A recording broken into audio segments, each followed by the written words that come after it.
Welcome back. You're watching In Your Interest. I'm Shweta Kothari. Vistara is all set to end services in November as the merger with Air India has got the final nod. Vistara will be merged with Air India on 12th of November. The airline has operated, remember, over 5 lakh flights from its inception up until July. It will add another 30,000 flights by the time it retires in November this year. Now, Vistara's merger into Air India is a strategic consolidation within the Tata Group's aviation portfolio. Vistara, originally established as a joint venture between the Tata Group and the Singapore Airlines, will now be integrated with Air India, another Tata-owned carrier. Starting 3rd of September 2024, which is tomorrow, customers will progressively no longer be able to make bookings with Vistara for travel on or after 12th of November 2024. All Vistara aircraft thereafter will be operated by Air India and bookings will be redirected to Air India's website.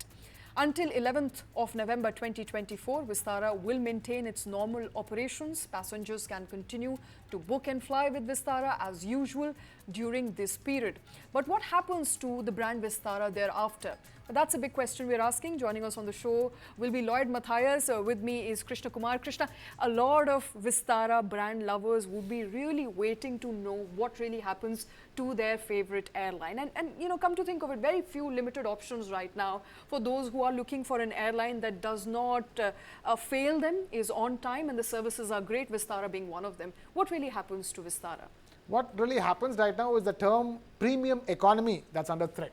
So you have Air India Express, which is like the more economy version of Air India. You know, if it is possible, then no frills, low cost. Yeah. Yeah, ultra low frills, ultra low cost, if I may, is Air India Express.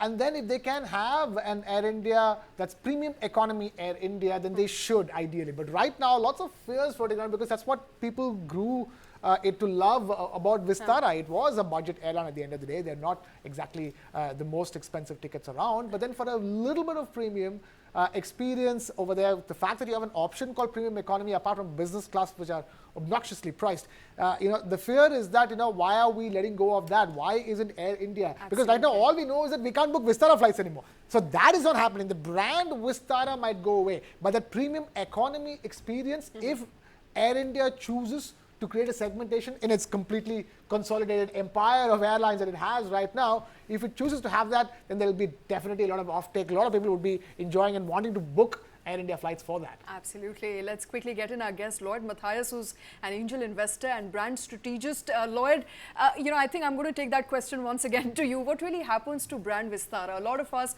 who've grown to love this brand since its inception for its premium quality. Are we looking at, therefore, a dissemination of premium economy, or are we looking at two brands, maybe the brand name notwithstanding, but two offerings by Air India, one being low cost, low frill, but the other being, of course, what Vistara used to offer, which is some sort of premiumness? Thanks, Shweta. I think you know, what's unfortunately happened is with the Air India acquisition, clearly the Vistara brand has got submerged or subsumed. I would assume that Air India would possibly use brand Vistara in some format to connote their premium service. If a lot of us flyers remember, ever since Kingfisher and then for Jet disappeared, India never really has had a premium offering. Right? Air India has been there, but Indigo has been an all-economy, low-cost career. Though of course they have plans to kind of look at a more kind of semi-premium segment. I think the equity that Vistara built in its 8 odd years, I think is something that Air India still has an opportunity and cash for.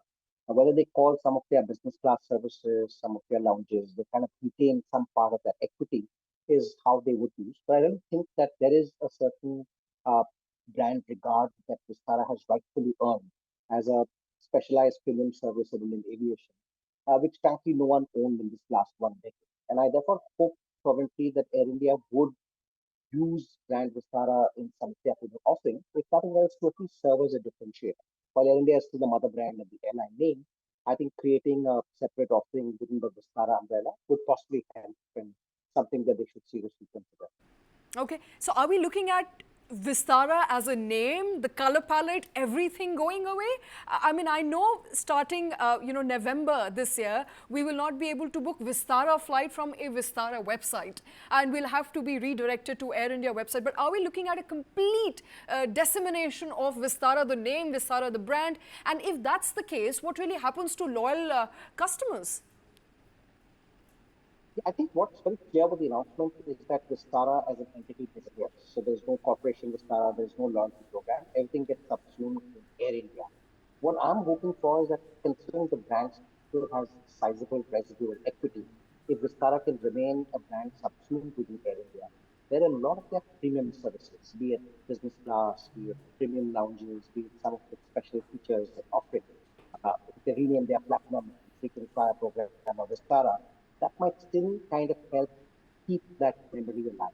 And since it already has a natural amount of premiumness, it kind of helps, create a kind of brand segmentation. It's not uncommon for large corporations to have various offerings. I mean, let's look at the country's largest consumer goods brand, Hindustan Unilever.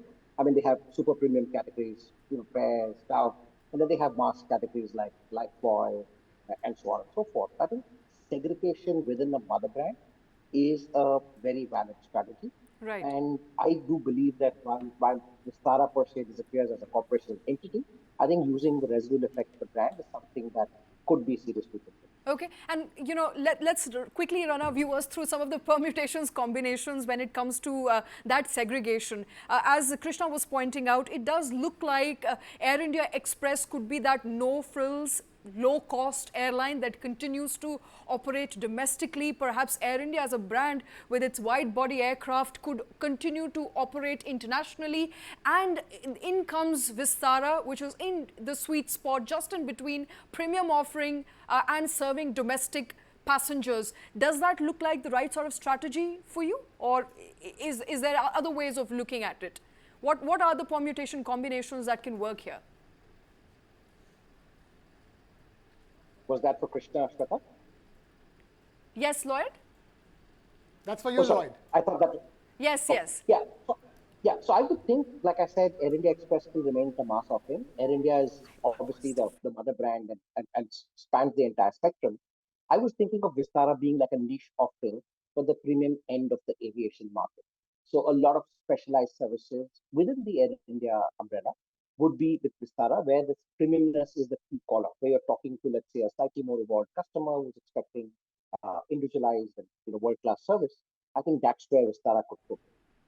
All right. So as we were saying, that is exactly where Vistara may fit in. But Lloyd, before I let you go, I know you touched on the loyalty program, and we know that Air India and Vistara both have their own set loyalty programs. So what happens to those loyalty programs? Are we looking at them combining as well?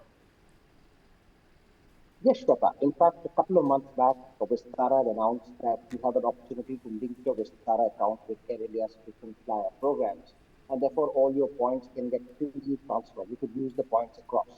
I suspect this really means that effectively soon, frequent flyer Air India's flying returns will be the mother program, and Right. all the Vistara points will straight away get into the Air India frequent flyer. I don't think the Vistara loyalty program and such will exist beyond November 12th.